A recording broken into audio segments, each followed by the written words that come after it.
আগের দিনের কিছু ভাত বেঁচে গেছিল, সেই ভাতটাই এই যে বেড়ে নিলাম, পান্তা ভাত বানিয়ে নিয়েছিলাম, তো সঙ্গে ডিম ভাজা।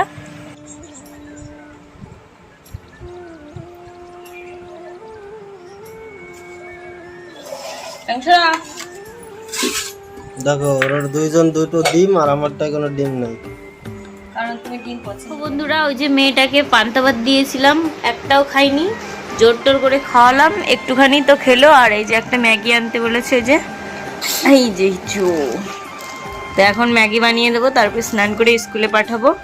আর আমি অনেকক্ষণ আগে খেয়েছি, দেখো বাসন রয়েছে। তাই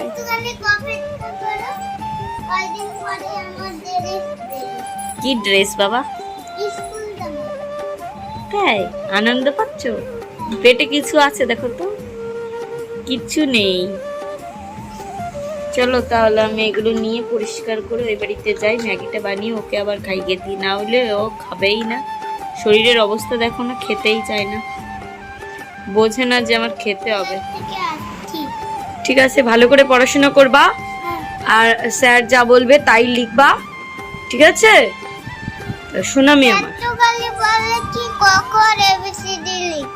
তাই তোমার নাম ঠিকানাটাও লিখে দিও, ঠিক আছে? লক্ষ্মী মেয়ে, যাও মা। সকালের খাওয়া দাওয়ার পর্ব শেষ, মানে সকালবেলা তো পান্তা ভাত খেয়েছি, এখন কোমর বেঁধে কাজ করতে লেগে পড়বো। সেই ঘর থেকে বাসনগুলো এনেছি, সেই বাসনগুলো মাজবো। তার আগে ভাবলাম যে একটু গোবর নিয়ে আসি, জানো তো গোবর নিয়ে এসছি। আর উনুনটার ছাইটাও ফেলে নিলাম, আঁচের উনুনে রান্না করছি কদিন থেকে, বেশ ভালো লাগছে। উনুনটা বানালাম, এখন আগুনটাও বেশ ভালো জ্বলছে, খুবই ভালো লাগছে। নিজে হাতে যদি কিছু জিনিস বানানোর পরে সাকসেস পাওয়া যায়, সেইটার মজা কিন্তু ভীষণই। তো দেখো, এই যে 3 দিন নিয়ে ঘরটা লেপছি, আজকে ধরে 4 দিন, মানে বারান্দাটার তো অবস্থা যা ইচ্ছা তাই হয়ে গেছিলো বৃষ্টির জন্য। তো ওই যে গুলিয়ে নিয়েছি একটু মাটি আর গোবর, আর সঙ্গে একটু গোবর মাটিও আলাদা করে ছেনে নিয়েছি, কারণ কোথাও কোথাও ফেটে ফেটে যাচ্ছে, তো সেই জায়গাগুলো একটু মেরামত করার জন্য। আর গোবর মাটি দিয়ে লেপলে যে ফাটাগুলো থাকে না, ওখানে দিলে পারে একদম বুঝে যায়, খুব সুন্দরভাবে লেপা হয়ে যায়। তো দেখো উনুনটা লেপা হয়ে গেছে, এখন বারান্দাটা লেপবো। তার আগে আমার কিন্তু ঘর লেপা কমপ্লিট।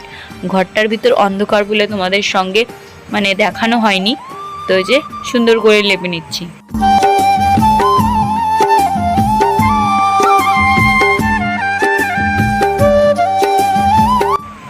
ডিমের ট্রে আমার সঙ্গী বলতে পারো, মানে ওটা ছাড়া আমি চলতেই পারি না। আর এত পরিমাণে মশা কামড়ায়, মশার জন্য আমার ওই মানে ওইটা নিতেই হয়।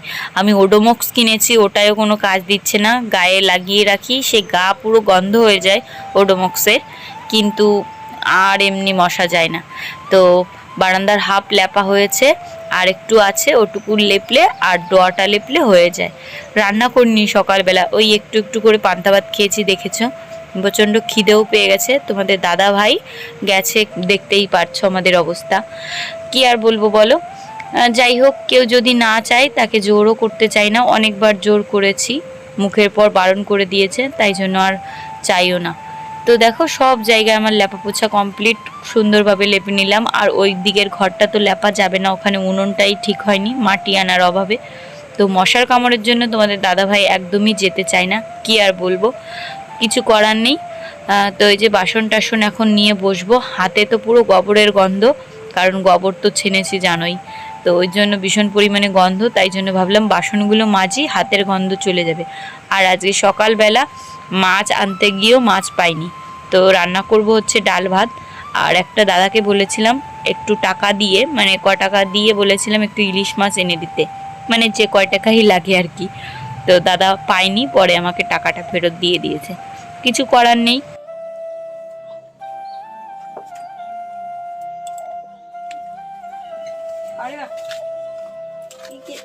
আটা আনছো কে? কোনের আটায় কোন তো হয়েছে? কিনে নিয়ে আইছো? কত দিন?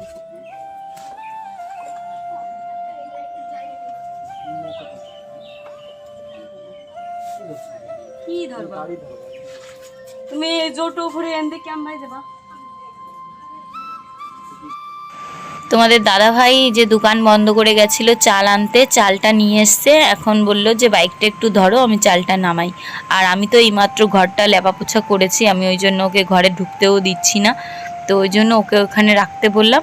তারপরে ও আর কি এই কাজটা করার পর ও সম্পূর্ণ যে গাছগুলো আছে কদিন থেকে ফাটছে সেগুলোই ফাড়বে। আর এই দেখো সকালবেলা বাজার করেছি নাল আর শাপলা, আর শাপলার নাল তো একই, বাঁধাকপি আর ধনেপাতা, আর পেঁপেটা গাছ থেকে পাড়া হয়েছে। তো এই যে শাপলাগুলো বাছতে শুরু করলাম, ডালটা সিদ্ধ বসিয়ে দিয়েছি, উনুনেই রান্না করব ডাল, শাপলা ভাজা আর বাঁধাকপি ভাজা, আর কিছু করব না, মাছ পাইনি, কি করব বলো। ওই জন্য মানে আজকে বাজারে, আমাদের এই বাজারে মাছ উঠেছিল কিন্তু নিলাম না, ভালো লাগেনি এই মাছ, একঘেয়েমি ভালো লাগছিল না।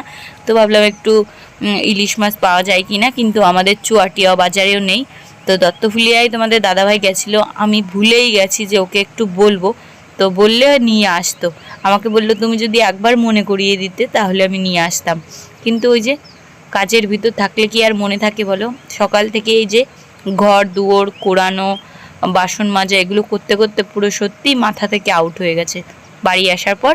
তারপরে আমার বলছিল, তো ওকে বললাম চালের মানে বস্তাটা একটু ঢেলে দিতে, কারণ অনেকটা ভারী, আমি তো পারবো না। চালগুলোর কোয়ালিটি দেখছিলাম, খারাপ না, আমরা যে চালটা খাই সেটাই এনেছে, মানে মিনিকিট। পাও পাইছি কনে, এটা কিনতে নেই, আমি কি অন্য কেউ? সত্যি তোমার কথাবার্তা শুনলি মনে হয় আমি পর বিটার সংসার করি না আমি। ও রে, আবার বাটি ভরে দিতে আইছে পাট শাক, কি জ্বালা। পাট শাক দিতে আসার কোনো সেই পাট শাক? হ্যাঁ সেই পাট শাক। ঝগড়া করেছো আমার সাথে মনে নেই? হ্যাঁ ভালো, ছোট ছোট চাল, ওই চালটা উঠাও, ওই দাঁড়াও দাঁড়াও, নাও তো সেম।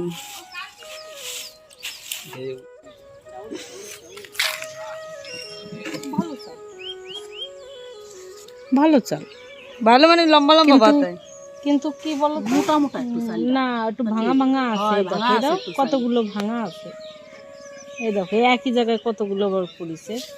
দেখি তো আবার বড়দিদেরকেও দেখাতে গেল, মানে ওটা হচ্ছে আমাদের বড় যা, মানে আমার ভাসুরের বউ, বুঝতেই তো পারছো আর কি বলবো। তো এই যে দেখো চালটা ঢেলে দিল, আর এই যে রান্না করেছি ডাল, তারপরে যে শাপলা ভাজা, মানে নাল আমি বলি বিশেষ করে ছোটোবেলা থেকেই, তো নালই বলছি। আর এদিকে বাঁধাকপি, আর এই যে চৈতালি পাট শাক দিয়ে গেছে। তো এখন চালটা গুছিয়ে রাখলাম, ওইখানে বস্তা ভরা, ওটাও রাখতে হবে ঠিক করে। আমাদের ঘরে প্রচণ্ড ইঁদুর হয়েছে, তো এই ঘরে এসে দেখো আমি সব ঘর দুয়ার মুছবো, যেহেতু শাশুড়িমা বাড়িতে নেই।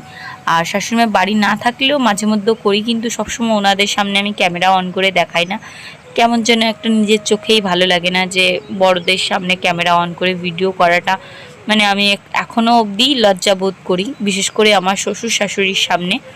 তো এই যে ঘরটা মুছে নিলাম, ওই ঘরটাও মুছবো। আর শাশুড়ি মা আমাকে একটা অর্ডার দিয়ে গেছে, যেটা হচ্ছে যে বাড়ি ঘর রেখে যাচ্ছি, একটু পুজোটা দিও। তো আমি পুজো দিতে বরাবরই ভালোবাসি। কিন্তু আমার মনে নাই কত সাইজের, কত দাম চাচ্ছিল? 700 টাকা। ও এটা একটু ওয়েট করতে, 700 টাকা। 700 গ্রাম যেটা সেটা কয় টাকা কিলো? ও, আর 500 গ্রাম 500 টাকা।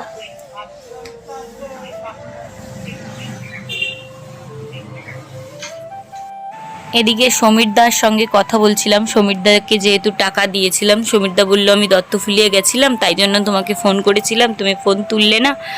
তো আমি কাজে ব্যস্ত ছিলাম, ফোনটা কোথায় ছিল আমি মানে দেখতে পারিনি। তারপরে বললাম যে কেন ফোন করেছিলে, বলল যে তুমি টাকাও দিয়েছিলে, বললে পিঙ্কুকেও দেখলাম, মানে আমার হাজবেন্ডের নাম পিঙ্কু, তোমরা অনেকে জানো কি জানো না, ভালো নাম সুখেন, আর এমনি নাম পিঙ্কু। একটা বোন আমাকে কমেন্ট করেছিল, একদিন আমি কিউএনএ ভিডিও রাখবো, সেই টাইমটাই হয়ে ওঠে না জানো তো। কিউএনএ ভিডিও রাখার জন্য একটু আলাদাভাবে বসে ভাবি অ্যান্সারটা দেব, কিন্তু ওই যে তো দেখো ঘরদোর মোছা হয়ে গেছে, অনেকগুলো জামা কাপড় বেরিয়েছিল কালকেরে, সেই জামা কাপড়গুলো এই যে ভিজিয়ে দিচ্ছি।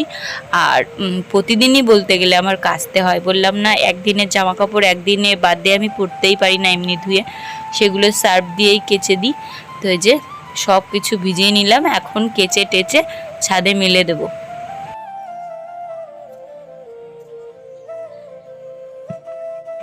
মানে কদিন থেকে তো বৃষ্টি হয়েছিল, এই 2-3 দিন বৃষ্টির একদম মানে কিছুই নেই, মেঘও নেই আর হাওয়াও নেই, প্রচণ্ড গরম, গরমে ছাদটা পুরো গরম হয়ে আছে। দেখো একটা গাছের পাতাও নড়ছে না, এত গরম পড়েছে। তো একটু বেলাই হয়ে গেছে আমার সব কাজকর্ম করে এসে আর কি, তো তাই জন্য একটু দেরি হয়ে গেল। জামা কাপড়গুলো এমন টাইমে মেলছি কেননা শুকালোই না। আর এই যে সব জামা কাপড়গুলো গুছিয়ে রাখলাম, আর দেখলাম ট্যাঙ্কিতে জল আছে কিনা, নাহলে ট্যাঙ্কিটাকে আমি মোটরটা চালিয়ে দিয়ে এসেছি। আর উপরে দেখছিলাম ড্রাগন ফল পেকেছে কিনা, একটা দেখো এখানে পেকেছে।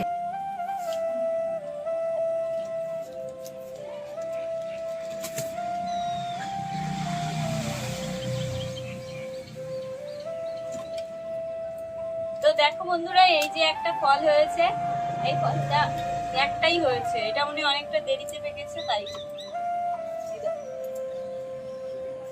চলো এটা দিয়ে আজকে পুজো দেব।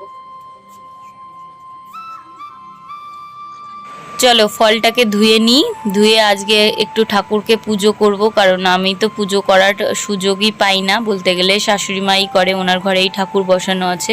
আর আমি এক বাড়িতে দুটো আসন একদমই বসাই না। তো এইখানে দুটো ফুল ফুটেছে আর কি, এই ফুলগুলো বেশ ভালো লাগে।